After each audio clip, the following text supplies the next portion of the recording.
Innal hamdalillah nahmaduhu wa nasta'inuhu wa nastahdihi wa natubu ilayh wa na'udzu billahi min shururi anfusina wa sayyiati a'malina. Man yahdihillahu fala mudilla lahu wa man yudlilhu fala hadiya lahu. Asyhadu an la ilaha illallah wahdahu la syarika lahu wa asyhadu anna Muhammadan 'abduhu wa rasuluh. Sallallahu alaihi wa ala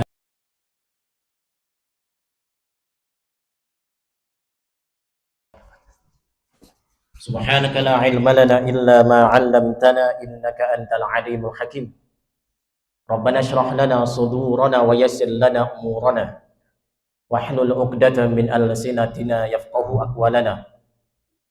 Allahumma la sahla illa ma ja'altahu sahla wa anta taj'alul hazna idza syi'ta sahla. Sahil lana umurana ya Rabb ya rabbal alamin. Allahumma anfa'na bima 'allamtana wa 'allimna ma yanfa'una wa zidna 'ilma. Allahumma inna nas'aluka 'ilman nafi'a wa rizqan thayyiba wa 'amalan mutaqabbala. Allahumma inna na'udzubika min 'ilmin la yanfa' wa min qalbin la yakhsha wa min du'ain la yustajabu laha. Allahumma inna nas'aluka fahman nabiyyin wa hifdzal mursalin wa malaikatal muqarrabin. Raditu billahi rabba wa bil islami dina wa bi Muhammadin nabiyya wa rasulah. Hasbunallah wa ni'mal wakil, ni'mal maula wa ni'man nasir, amma ba'du. Baik Bapak Ibu sekalian serta saudaraku semuanya yang semoga dirahmati oleh Allah tabaraka wa taala. Alhamdulillah di siang hari ini Allah pertemukan kita di masjid dari tempat yang mulia ini. Kita bermohon dan bermunajat kepada Allah tabaraka wa ta'ala Rabbul Izzati wal Jalalah. Semoga setiap langkahnya kita menuju tempat ini Allah hapuskan dosa-dosa kita, Allah tinggikan derajat kita, dan Allah tabaraka wa ta'ala mudahkan langkah kaki kita untuk masuk ke dalam surganya. Amin ya Allah ya mujibas sa'idin.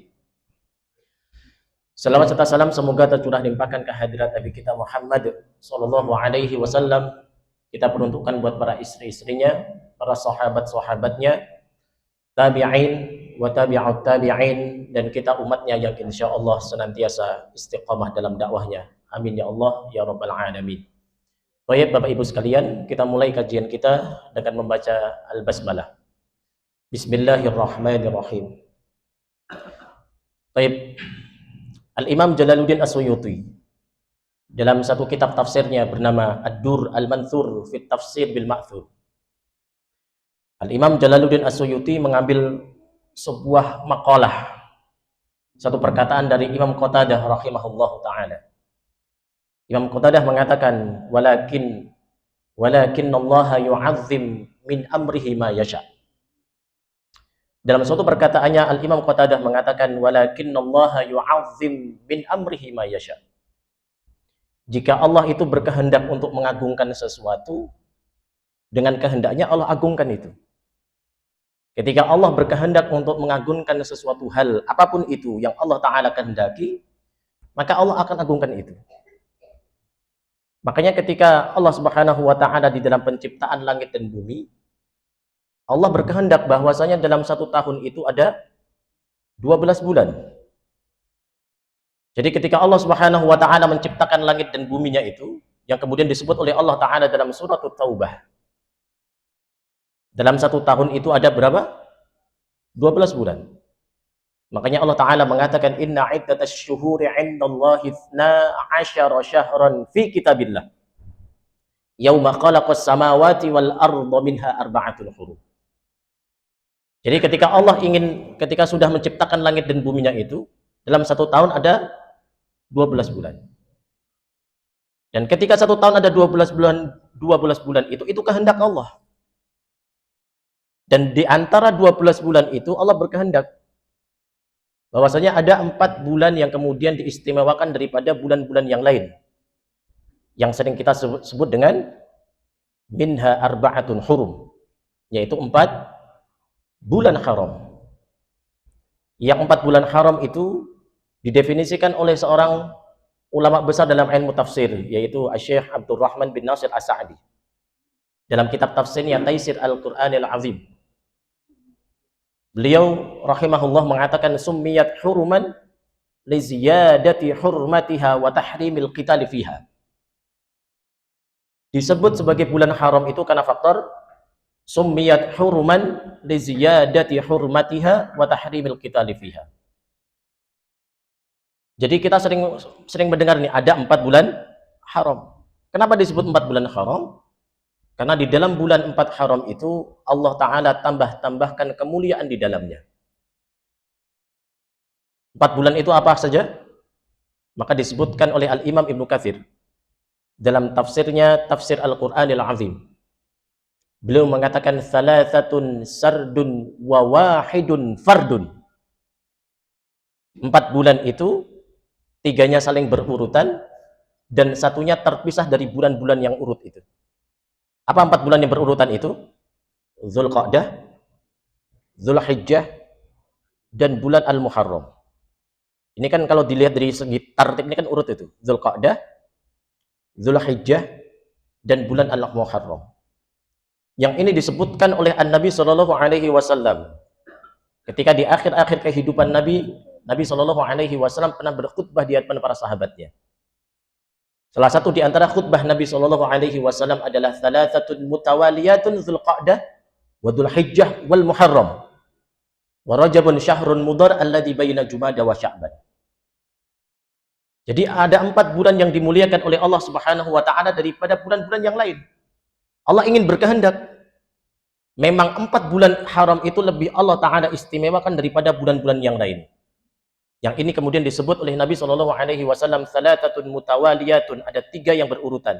Itu tepat Dzulqa'dah, Dzulhijjah, dan bulan Muharram. Wa wahidun sardun. Dan ada 1 bulan yang dia terpisah dari bulan-bulan yang lain, yaitu bulan Rajab. Dan hari ini ikhwah kita posisi ada di bulan Rajab.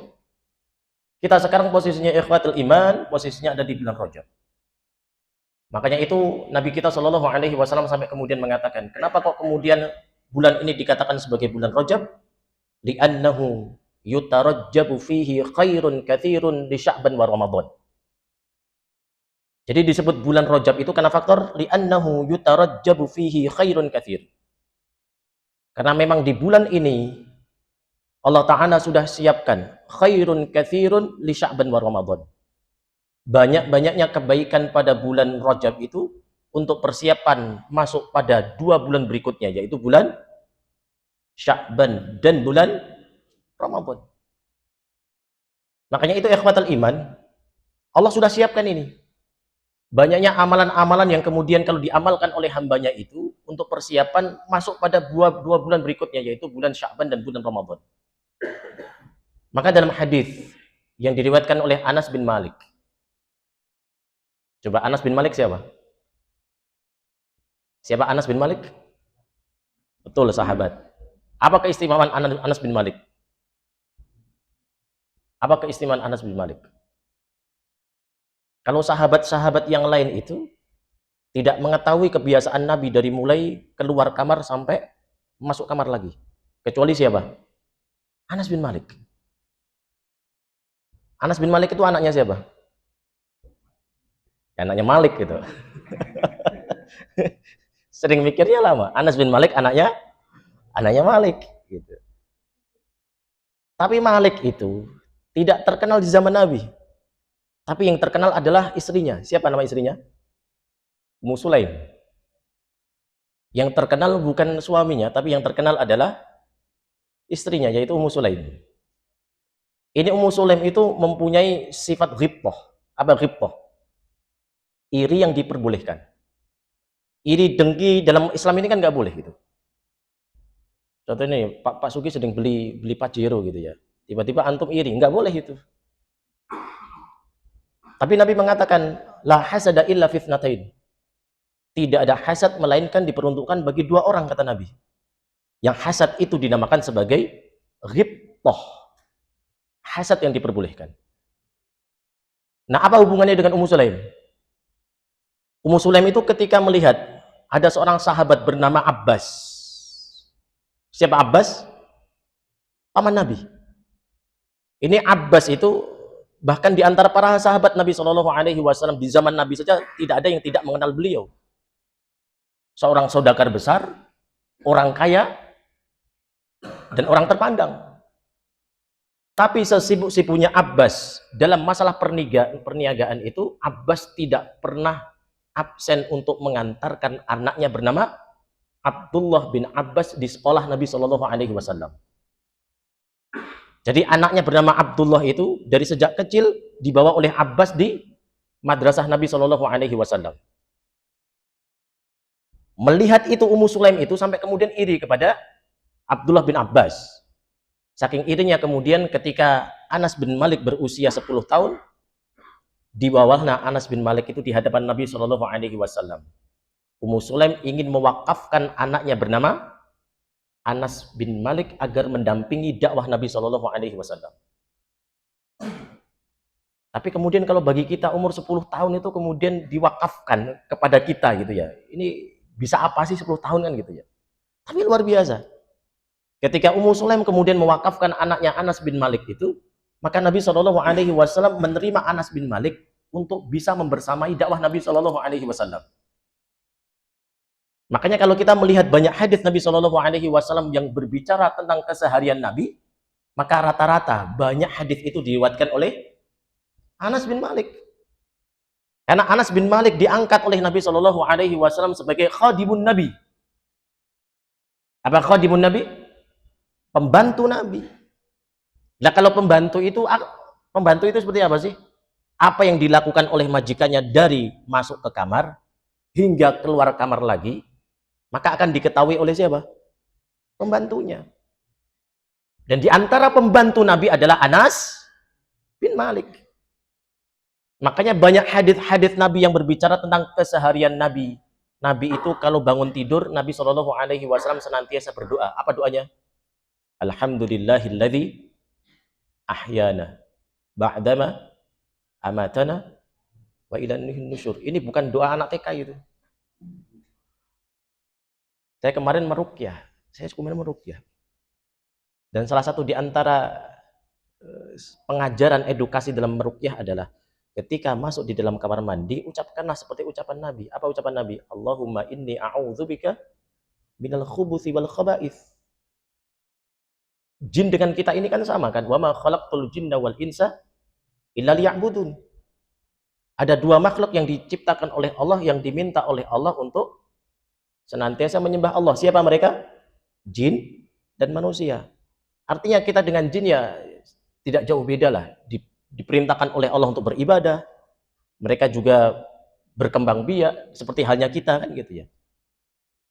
Namun keistimewaan jin adalah mereka bisa melihat kita sementara kita tidak bisa melihat jin. Makanya ketika kita masuk di toilet, di kamar mandi, agar tidak dilihat oleh mereka-mereka itu, maka Nabi Shallallahu Alaihi Wasallam mencontohkan Allahumma inni a'udzubika minal khubuthi wal khaba'ith. Apa kata orang yang saya ruqyah? Ustaz, itu kan doa anak TK. Oh iya, benar. Doa anak TK. Kenapa? Nabi Shallallahu Alaihi Wasallam mencontohkan doa tersebut kepada Abdullah bin Abbas yang memang dia anak TK gitu ya. Tapi Abdullah bin Abbas siapa? Sahabat Nabi Shallallahu Alaihi Wasallam. Makanya itu apa? Banyak hadis-hadis yang berbicara tentang keseharian Nabi Shallallahu Alaihi Wasallam yang itu banyak diriwayatkan oleh Anas bin Malik.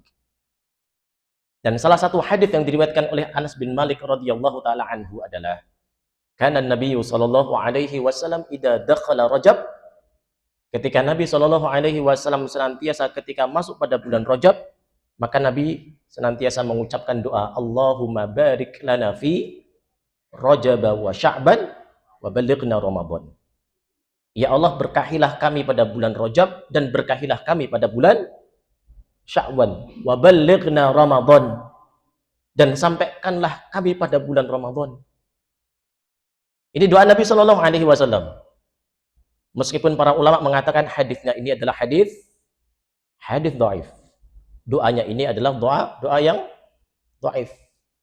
Namun jumhurul ulama sepakat bahwasanya hadis dhaif itu bisa diamalkan untuk fadhailul a'mal.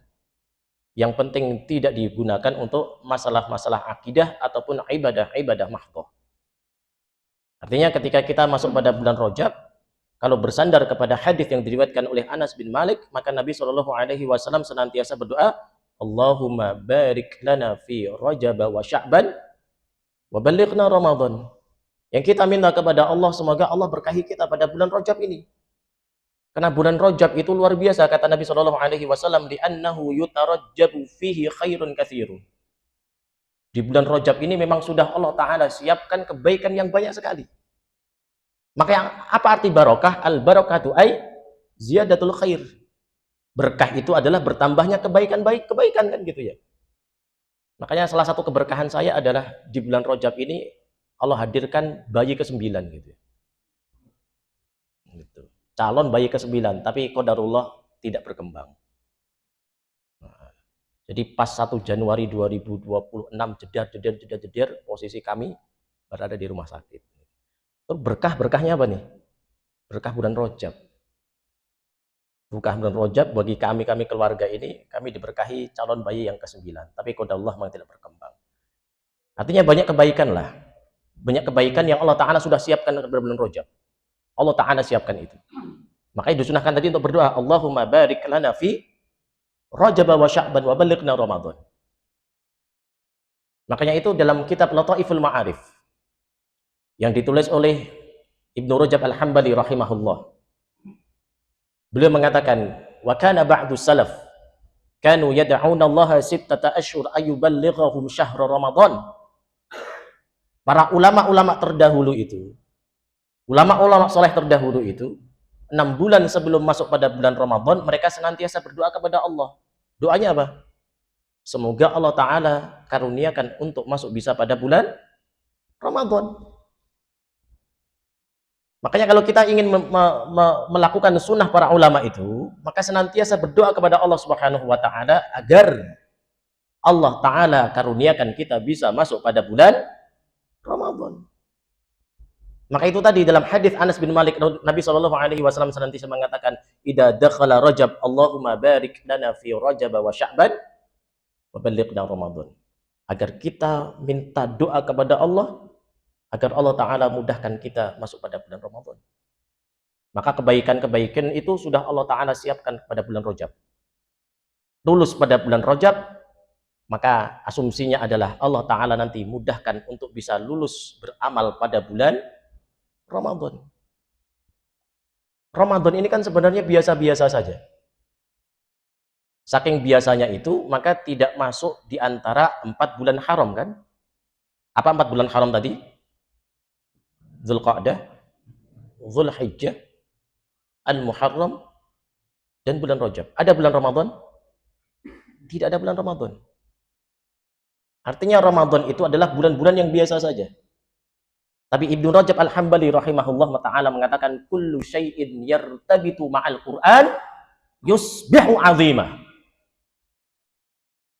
Apa kata beliau? Kullu syai'in yartabitu ma'al Qur'an yusbihu 'azima. Segala sesuatu yang terkait dengan Al-Qur'an itu pasti akan naik statusnya menjadi 'azima. Apa 'azima? Menjadi agung, menjadi mulia. Maka tidak ada sesuatu yang kemudian bersinggungan dengan Al-Quran, kemudian tidak menjadi mulia. Itu tidak mungkin. Semua hal yang terkait dengan Quran, kullu syai'in yartabitu ma'al Quran yusbihu 'azima. Yang terkait dengan Al-Quran pasti semuanya akan mulia. Annal Quran idza nazala fi qalbi insan asbaha khairun nas. Makanya apa? Annal Quran, sesungguhnya Quran itu idza nazala fi qalbi insan, kalau ada pada diri seorang manusia itu, asbaha khairun nas, maka dia akan menjadi sebaik-baik manusia. Jadi kalau kemudian kita ikhwatal iman di sini, jamaah kita semua di sini ini, yang kemudian bersinggungan dengan Al-Quran, terus. Bahkan kajian ini sudah berapa tahun sih? Sudah berapa tahun kan gitu ya? Artinya kajian kita ini kan tidak sedang menyinggung siapapun gitu ya. Kita di sini sedang apa? Mentadarusi Al-Quran, mentadaburi Al-Quran. Apa yang dikatakan Allah di dalam Al-Quran dan dikatakan Nabi Shallallahu Alaihi Wasallam dalam hadis yang kita bahas di majelis ini. Namun kemudian kalau kita bertahun-tahun berada di majelis ilmu, di mana firman Allah diucapkan, di mana hadis Nabi Shallallahu Alaihi Wasallam senantiasa diucapkan di majelis ini, tapi tidak menjadi mulia,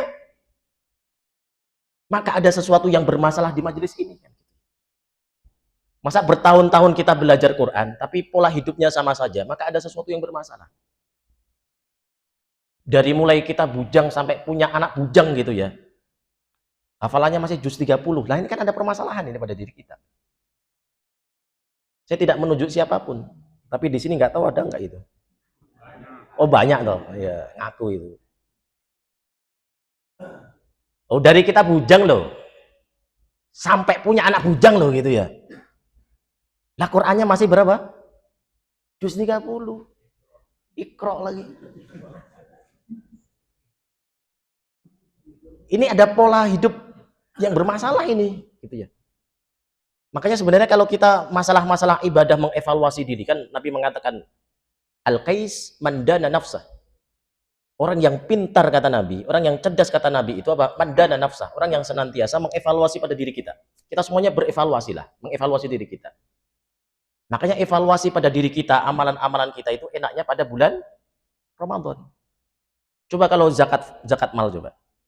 Zakat mal itu kan tidak harus di bulan Ramadan kan? Tapi kenapa di antara kita mayoritas kalau ingin bayar zakat mal, kenapa pada bulan Ramadan? Karena enak ngitungnya. Enak ngitungnya. Sama halnya ketika kita ingin mengevaluasi diri kita, Allah itu di dalam firman-Nya itu kan bukan unlimited kan? Kan limited. Limited berapa juz? Hanya 30 juz. Hanya 114 surat. Hanya 6.236 ayat.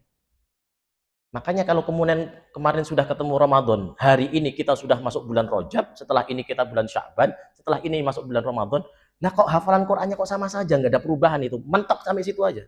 Surat apa? Kulhu lagi, waduh kulhu lagi. Oh. Kulhu. Wah, kayak kalau ketemu setan yang dibaca kulhu terus, ngapal itu gitu. Nah, berarti kan ada masalah pada diri kita ini. Apa masalahnya? Mau ketemu Ramadan loh ini kita ini. Apa istimewanya Ramadan coba? Padahal tidak ada keistimewaan pada bulan Ramadan sebelumnya. Syahrul Ramadan alladzi unzila fihil Qur'an. Kita ini sedang ingin menyambut bulan yang Allah Ta'ala istimewakan. Yang sebelumnya tidak istimewa. Tapi menjadi istimewa karena faktor kullu syai'in yartabitu ma'al Qur'an yusbihu 'azima. Semua yang terkait dengan Quran pasti akan naik menjadi mulia. Termasuk kita semuanya ikhwah. Anal Qur'an idza nazala fi qalbil insan asbaha khairun nas. Kalau di dalam diri manusia itu ada Al-Qur'an, maka asbaha khairun nas, maka dia akan menjadi sebaik-baik manusia. Maka dalam hadis Nabi Shallallahu Alaihi Wasallam yang diriwayatkan oleh Al-Imam Bukhari, yang Imam Bukhari itu meriwayatkan hadis dari Hajjaj bin Minhal. Hajjaj bin Minhal mendapatkan hadis ini dari Syu'bah. Syu'bah mendapatkan hadis ini dari Alqamah bin Marsad. Alqamah bin Marsad mendapatkan hadis ini dari Sa'ad bin Ubaidah. Sa'ad bin Ubaidah mendapatkan hadis ini dari Abu Abdurrahman As-Sulami. Abu Abdurrahman As-Sulami mendapatkan hadis ini dari Utsman bin Affan. Utsman bin Affan mendapatkan hadis dari Nabi Shallallahu Alaihi Wasallam. Apa kata Nabi? Khairukum man ta'allamal Qur'ana wa 'allamah.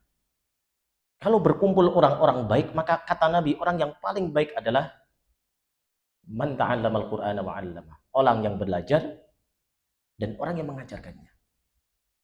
Maka tadi annal Qur'an idza nazala fi qalbil insan asbaha khairun nas. Kalau sudah ada pada diri manusia itu ada Al-Qur'an, maka dia akan menjadi sebaik-baik manusia.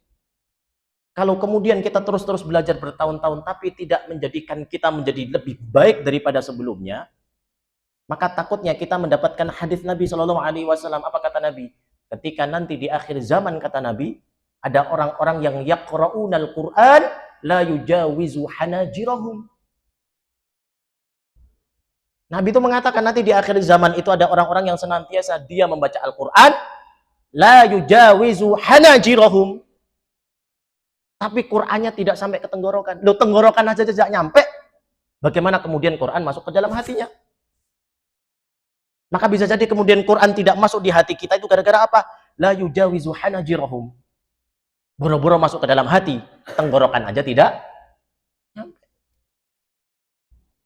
Maka al-kaisu man dana nafsah. Yuk kita saling mengevaluasi diri. Ada apa dengan kita dengan Quran ini? Yang kita terus mendalami Quran, membaca Quran, sehari-hari kita baca Quran, tapi tidak menjadikan kita asbah khairun nas. Tidak menjadikan kita menjadi sebaik-baik manusia. Maka Imamul Huffaz wa Hujjatul Qurra, Al-Imam Ibnu Jazari, dalam suatu gubahan syairnya di Thayyibatun Nashr fil Qira'atil Ashr, beliau mengatakan, wa ba'du fal insanu laisa yashrufu illa bima yahfadhuhu wa ya'rifu. Lidzaka kana hamilul Qur'ani asyrafa ummati ulil ihsani. Wa innahum fin nasi ahlullahi wa inna rabbana bihim yubahi. Kata beliau dalam gubahan syair yang mengatakan, wa ba'du fal insanu laisa yashrufu. Manusia itu tidak akan sampai derajat kemuliaan illa bima yahfadhuhu wa ya'rifu. Kecuali dengan apa yang telah dihafal dan apa-apa yang telah dia fahami. Lidzaka kana hamilul Qur'ani asyrafal ummati ulil ihsani. Ada di antara manusia itu yang disebut sebagai manusia terbaik, yang kemudian disebut oleh Allah Subhanahu wa taala di antara makhluk-makhluk yang mulia di hadapan Allah Subhanahu wa taala. Siapa mereka, ikhwah? Ahlul Quran. Siapa ahlul Quran? Ahlul Qur'ani hum ahlullahi wa khassatuh. Ahlul Quran itu adalah keluarganya Allah Subhanahu wa taala dan yang Allah taala khususkan. Maka kita berharap semoga majelis ini menjadikan kita itu menjadi ahlul Quran, menjadi keluarga Allah Subhanahu wa taala. Tapi tidak cukup pakai amin. Yang penting amin dulu. Iya. Wah, mendingan ini ya, mau amin, yang lain pada diam semua sambil tidur gitu. Tapi lagi-lagi tidak cukup pakai amin kan gitu ya. Ayo kita mulai ibda gitu loh ya. Ayo kita mulai rubah. Allah kan tulijul laila fin nahari wa tulijul nahara fil lail. Merubah malam menjadi siang saja bisa, siang menjadi malam saja bisa. Apalagi merubah juz 30 menjadi 30 juz bisa? Bisa. Bisa. Yang menjadi masalah apa? Kita belum menjadikan Quran sebagai prioritas hidup. Makanya juz 30 ini mentok aja, nggak keluar-keluar ya, kelihatannya ada berada di zona aman gitu. Nggak keluar-keluar gitu. Padahal juz 30 isinya ada berapa surat? Aduh, banyak lagi. Oh. Iya ini.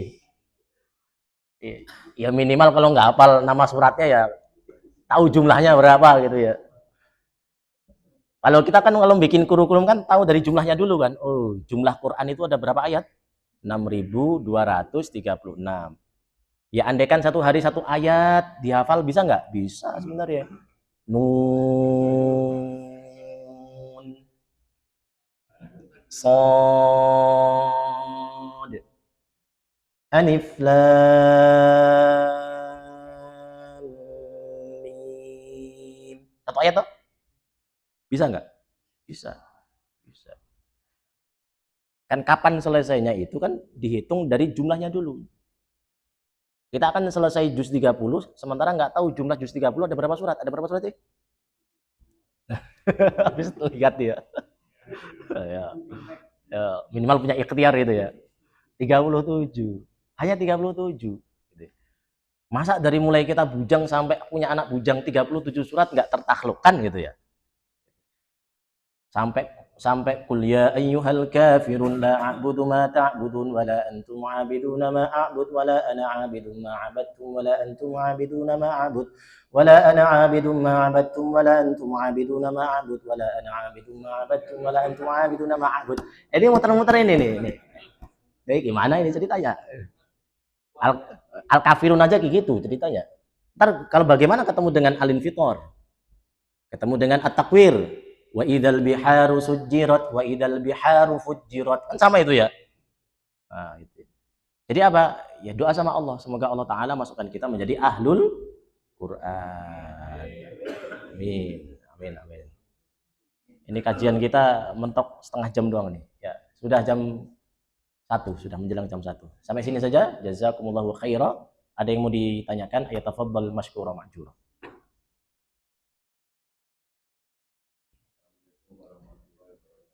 Waalaikumsalam warahmatullahi wabarakatuh.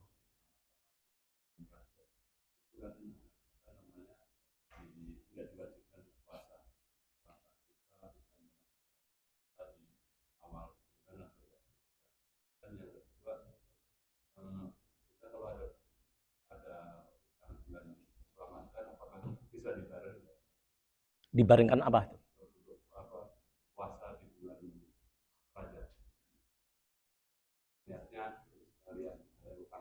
Oke. Waalaikumsalam warahmatullahi. Kalau dilihat dari sunnah fi'liyah Nabi, apa yang dilakukan oleh Nabi gitu ya. Ataupun dalam hadis Nabi lah yang terkait dengan sunnah qauliyah. Kalau pertanyaannya tadi kemudian di bulan Rajab apakah diwajibkan untuk puasa? Enggak juga. Tapi secara keumuman hadis Nabi ataupun dari segi istidlal di dalam Al-Qur'an itu, kalau kita masuk pada bulan-bulan haram seperti apa yang dikatakan oleh sahabat bernama Abdullah bin Abbas. Abdullah bin Abbas mengatakan gini, "Tsumma ikhtassa min dzalika arba'ata ashhur, faja'alahunna huruman wa 'azzama hurumatihinna wa ja'ala adz-dzanba fihinna a'zam wal 'amala shaliha wal." Memang Allah itu Ta'ala khususkan 4 bulan ini. Faja'alahunna huruman, dan Allah Ta'ala itu muliakan 4 bulan ini. Wa 'azzama hurumatihinna, dan Allah akan besarkan keharaman yang ada di dalamnya. Wa ja'ala dzanba fihinna a'zam wal 'amala shaliha wal ajra a'zam. Sekecil apapun dosa yang dilakukan pada bulan-bulan haram termasuk bulan Rajab, maka akan menjadi dosa yang besar. Wal 'amala shaliha wal ajra a'zam. Begitu juga amalan soleh sekecil apapun itu akan menjadi besar di hadapan Allah. Makanya Syekh Abdurrahman bin Nasir As-Sa'di tadi mengatakan disebut bulan haram itu karena faktor li ziyadati hurmatiha. Allah tambah-tambahkan kemuliaan. Padahal yang dilakukan adalah sesuatu yang kecil, tapi akan menjadi besar ketika dilakukan pada bulan haram. Nah, dari keumuman hadis ini ataupun perkataan-perkataan ini, maka para ulama mengatakan disunahkan untuk memperbanyak puasa pada bulan haram dan termasuk pada bulan Rajab. Maka kalau ingin saya ambilkan suatu hadis Nabi tapi hadisnya dhaif. Nabi Shallallahu Alaihi Wasallam mengatakan, Inna fil jannati naharon. Sesungguhnya di dalam surga itu ada suatu sungai. Ma'uhu abyadu minal laban. Yang airnya itu lebih putih daripada susu. Wa ahalla minal asal. Dan airnya itu lebih manis daripada madu. Bukan di madu. Wa ahalla minal asal. Lebih manis daripada madu. Man shoma yauman minar Rajab, barang siapa yang orang-orang itu mereka berpuasa pada bulan Rajab 1 hari saja, maka Nabi mengatakan saqahullahu min dzalikan nahar. Maka nanti pada hari kiamat Allah Subhanahu wa taala akan minumkan orang tersebut dari sungai tadi. Yang sungai tadi apa? Lebih putih daripada sungai dan lebih manis daripada madu. Tapi hadisnya dhaif nih. Gitu. Artinya kalau ingin mendapatkan keutamaan secara umum tadi, maka disunahkan untuk berpuasa pada bulan Rajab berdasarkan keumuman dalil. Gitu.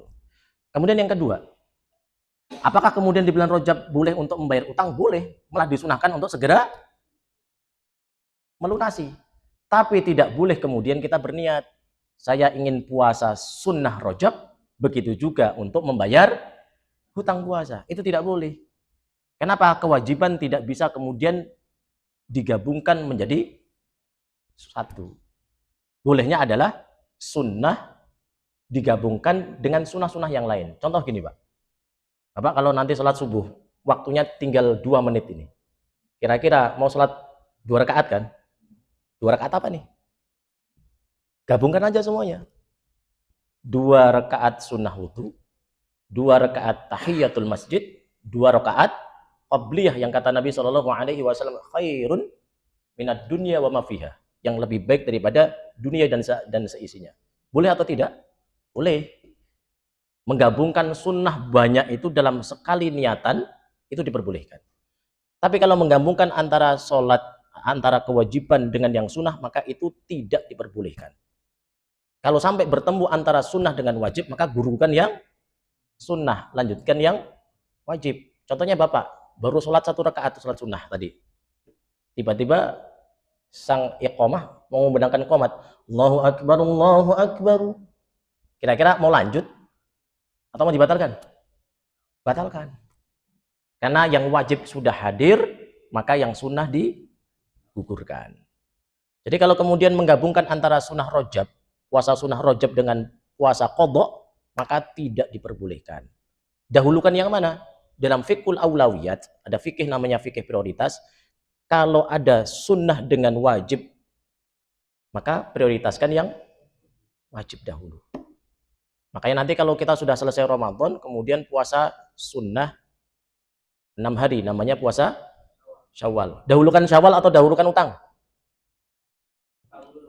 Tergantung. Dari mana sudut pandangnya? Kalau dari sudut pandang antara fikul aulawiyat, mana yang diprioritaskan, maka prioritaskan utang dulu. Utang bayar dulu. Makanya yang punya utang, ayo bayar dulu. Bukan utang puasa ya. Termasuk utang-utang nih, orang yang utang lebih galak daripada orang yang diutangi, kan gitu ya. Kalau dilihat dari segi pandang fikul aulawiyat, maka dahulukan yang wajib dulu. Kalau punya utang, utang dulu, baru puasa Syawal.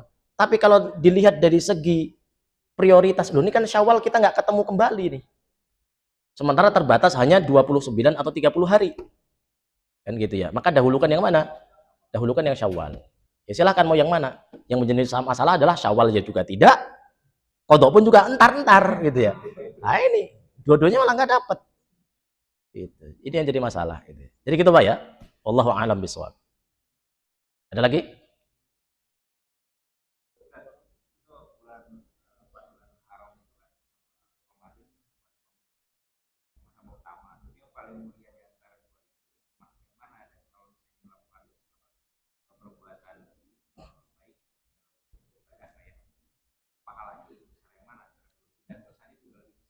Ya, sudut pandangnya nanti banyak, sudut pandangnya banyak. Contohnya kalau kita kemudian ingin membandingkan antara siang dengan malamnya nanti berbeda.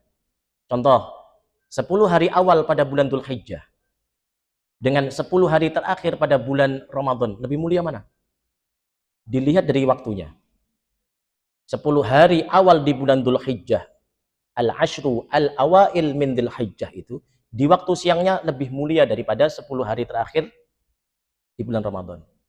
Tapi 10 hari akhir di bulan Ramadan malamnya itu lebih baik daripada 10 hari awal di bulan Dzulhijjah. Kenapa? Ada satu malam yang disebut oleh Nabi SAW, fihi lailatun khairun min alfi syahrin. Atau Allah Subhanahu wa taala mengatakan lailatul qadri khairun min alfi syahr. Makanya dilihat dari sudut pandang mana nih? Kalau antara Dzulhijjah saja dengan Ramadan saja, waktu siang dan waktu malamnya ya tergantung tadi.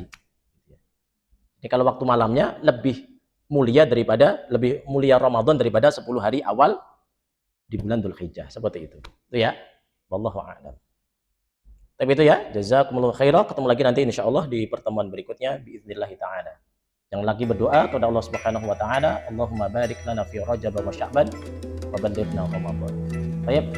Kita tutup pertemuan kita dengan bacaan kafaratul majlis. Subhanakallahumma wa bihamdik, asyhadu an la ilaha illa anta, astaghfiruka wa atubu ilaik. Assalamualaikum warahmatullahi wabarakatuh.